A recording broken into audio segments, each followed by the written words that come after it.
We're continuing to track breaking news and following the story of the second attempt on Donald Trump's life this past weekend while he was golfing at Trump International in West Palm. Anthony Cangelosi is a former Secret Service agent on the protective details and now a lecturer with John Jay College. He's joining me now on the Scott Sand Show. Anthony, it's great to have you on. Thank you so much for your service and for everything you did to keep people safe. Thank you. Thank you, sir. So as you're looking at what happened this past weekend and going back to Butler, Pennsylvania in July, what's your assessment of failures of the Secret Service, if you see any? Definitely would like to distinguish between the two. In Butler, it just seemed to me like a major gap in the security plan by not having a uniformed law enforcement officer on top of that roof in which the shooter set up and took the shot at former President Donald Trump. That was a clear mistake. I don't know who's more responsible at this time because we haven't had the thorough investigation. But there needed to be an armed law enforcement officer on that roof. There was no substitute for that in Butler. This situation this past weekend, I watched a press conference yesterday with the acting director, and, he rightfully defended his people. He said, we employed a methodology approach, a layer approach. They went out ahead of the president. They saw the threat. They encountered the threat, and we stopped the threat. That is absolutely accurate. However, my question for this one is, do you have enough personnel to adequately secure this golf course? And I think the answer is no, because there was a superior methodology than the one they used, and that would have been to have armed law enforcement officers on the outside gates of that golf course. Okay, whether it's roving, whether it's motorized patrol cars that they're riding with the local officers around, that would have been superior. Again, they did the best job they could possibly do, and it did work with the resources there. And with a sitting president, I mean, on those three particular holes of that golf course, the roads would have been closed. There probably would have been drones with forward-looking infrared technology that could have detected somebody in the shrubbery. There would have been a larger law enforcement presence. This is a former president who was on an off-the-books golf outing with friends, unplanned, supposedly. So the details just not as large. Plus, we're learning today that the Secret Service is about 400 agents short of what Congress has approved funding for. So that's a big problem. Well, certainly that's a big problem in terms of the long term, right? There's an immediate need right now, and that immediate need is for supplemental agents from other federal law enforcement agencies to adequately provide security to whether it's President Trump or Vice President Kamala Harris. That's the immediate need. And that doesn't involve the long-term hiring process. It involves some directive telling the other agency heads to supply more bodies between now and, Inauguration Day. Okay, and that can be done. It just takes the willpower to do it.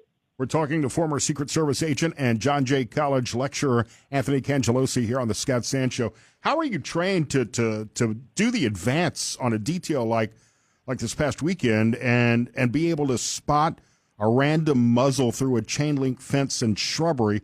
I go out to play golf and I can barely find my golf ball. Yeah, well, that's a question to best ask the agent that saw the muzzle or saw the muzzle of the firearm sticking through the fence. He was being vigilant, and as a result of his vigilance, was able to encounter the threat and scare the threat off. So that's a great thing. Look, a venue such as a residence of the president, there's a security footprint that's been laid down long ago because it's somewhere he goes frequently, much like Trump Tower or his place in New Jersey.